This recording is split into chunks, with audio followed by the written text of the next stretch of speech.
prayers through or to Prophet Muhammad sallallahu alaihi wasallam or the saints, when they want to explain this to you about the need for prayers through Jesus, in Jesus' name, or through the saints, the name of the saints, they explain it this way. They say, listen, now if you want to go and meet the Prime Minister of England, you cannot go down to Downing Street and knock on the door and say, listen, I'd like to have a chat with you. It doesn't work like that.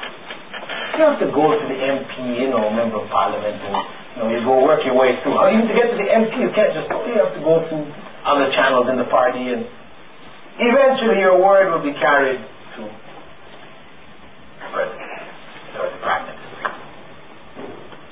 Same way, you're dirty with sins, committing all these sins every day. How can you then try to communicate with God? God who is pure. You must go through a pure soul, like Jesus or Muhammad. May God's peace and blessing be upon them, or a saint. This is the way to do it. Of course, Allah is very clear in the Quran. "Ud'uni astajib lakum." Call on me and I'll answer your prayer. Finish. Simple. We don't need any intermediaries. But that said, what caused them to get into that is this trying to conceive of God in terms of His creation, either as human beings or portions of nature. God is an egg. This type of thing.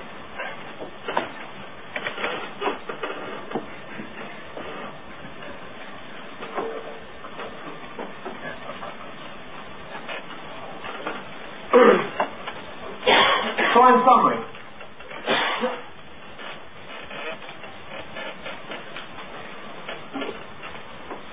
the concept of God becoming man is the crux of the matter in our discussions with non-Muslims. Those who have belief in God.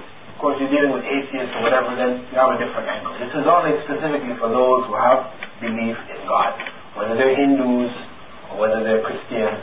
This is the crux of the matter, to tackle the issue of God becoming man. Why do they have to believe? Why do you have to believe that God became man? If you believe as a Christian He became man one time, what about the Hindus who say He became man a whole bunch of times? Why stop at one? Once you open that door, you can't close it. So, we have to look at the issue. Why do you have to believe in the first place that God became man? Then, tackling that, try to show them that it really, in fact, is an absurdity, an absurd concept. And it relates back to their inability to grasp God creating from nothing. And that's with the starting point. And that is God. God who creates from nothing. That aspect of creation is unique to God. Only God creates from nothing.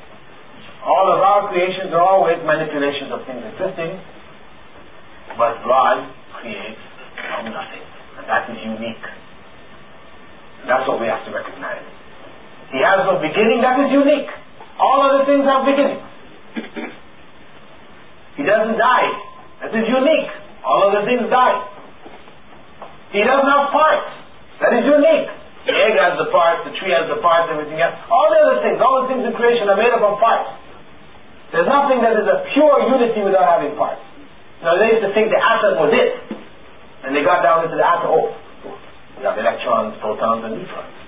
So, okay, electrons, protons, this is it now. Final particle. They went, neutrinos. Something else. And they went, okay, that's it. Neutrinos, the smallest particle. Quarks. No. The deeper they go, the more everything they find is made up of other things. There's nothing in the creation that is a pure unity. That is Allah, the creator. A pure unity, indivisible, not made up of parts, having no beginning or end. ليس كمثله شيء أتى الله ولم يكن له كفوا أحد. That's the summary of the topic of this evening. Topic, as I said, it is geared towards da'wah, dealing with those who believe that God becomes or became man. I hope, inshallah, that it has shed some light on how to tackle this tricky subject, especially when they back us up against the wall saying, isn't Allah able to do all things? This is usually the crux that they're bringing back up to the right hand, whatever, right cross. Now you know how to deal with it, with a block. So, Jazakallah khairan for a very enlightening talk, mashallah. We've got about 15 minutes of questions. We'll try to, inshallah, get through as much as possible. First question, which is very relevant, mashallah. Let Billal Phillips read it out, mashallah. One of the people who claim that Muslims worship the Kaaba, what do we tell them? Yeah, you'll find it. Hindus will say the same thing. I mean, the philosophical Hindu. The average Hindu, you ask him, why are you worshiping that idol? He said, because I believe this is God. This is God. But you made it with your own hands. It's okay, but it's still God. Like Abraham's father and the people. But the philosophical Hindu, the guru, he will tell you, well, listen, we're not worshiping this actual image that you see here. It's only for the focus of worship. We focus our worship to be philosophical. We have to ask him, well, what about that thing called again, lingam? How are you focusing on this kind of worship? For those who don't know, for Hindus, their favorite form of their popular deity, Vishnu, is as an erect piece called lingam, and they worship it in big forms, and they carry it around, and pour milk over the top of it, and all these things. Major Banaras is where they come for yearly worship. They have pilgrimages there to worship. What kind of focus is this? You say you guys are out of focus, really. Out of focus. So they say, well, okay, same way. That's what you're doing with the Kaaba. There you are. You say you're not worshiping the Kaaba, but there you are, bowing down to the Kaaba. All around the world, you all bow down to the Kaaba. So we say, really, this is only for organization in worship. Our worship involves standing, bowing, kneeling, all these things.